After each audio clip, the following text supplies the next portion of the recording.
Election চায় না, একটা ম্যাচিউর ইলেকশনের জন্য যদি আরো ধৈর্য ধরতে হয়, ধৈর্য ধরবো, কিন্তু ইনম্যাচিউর করে ইলেকশন জাতি গ্রহণ করবে।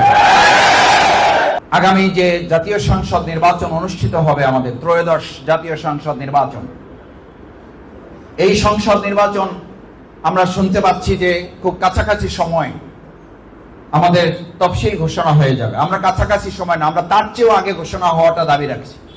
আমরা চাই দ্রুত সময়ের মধ্যে তফসিল ঘোষণা হয়ে আমরা এই 15 বছর, 17 বছর, 20 বছর, 25 বছর, এমন অনেকে এখানে আছেন, ভোট হয়েছে, এখন পর্যন্ত আপনার ভোট দিতে পারে নাই।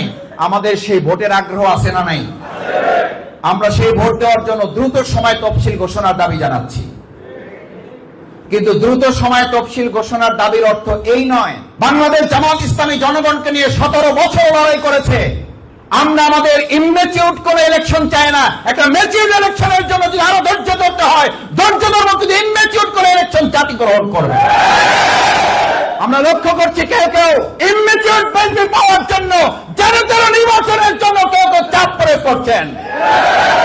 আমি বাউফলে আজকে কেন্দ্র ভিত্তিক দায়িত্বশীলদের কাছে, প্রতিনিধি ভাই বোনদের কাছে জানতে চাই, আপনারা কি ধৈর্য ধরাই লোকগুলো?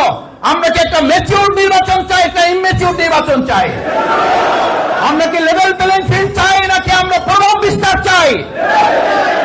সেই লেভেল প্লেইং ফিল্ড কি এখনো তৈরি হয়েছে? তফসিল ঘোষণা করেন, তার আগে বলেন গোপালগঞ্জের ঘটনা আমরা কেন নিয়ন্ত্রণ করতে ব্যর্থ হয়েছি। একটা জেলা নিয়ন্ত্রণ করতে যদি এই প্রশাসন ব্যর্থ হয়, তাহলে আমাকে কেন বিশ্বাস করতে হবে লক্ষ লক্ষ কেন্দ্র আপনারা নিয়ন্ত্রণ করতে পারবেন? জনগণের আস্থা তৈরি এখনো হয় নাই। নির্বাচন চাই, কিন্তু তার আগে লেভেল প্লেইং ফিল্ড চাই। আমার এই কেন্দ্র প্রতিনিধিদের প্রত্যেকের চেহারা আমি সাফ লক্ষ্য করি। আমি এখানে ঢোকার সময় আসতে আসতে আমাকে দুইজন কানে বলেছেন, মাসুদ ভাই শক্ত করে এটা বলবেন, আমাদের এলাকায় কিন্তু অলরেডি পেশি শক্তি ব্যবহার শুরু হয়ে গেছে।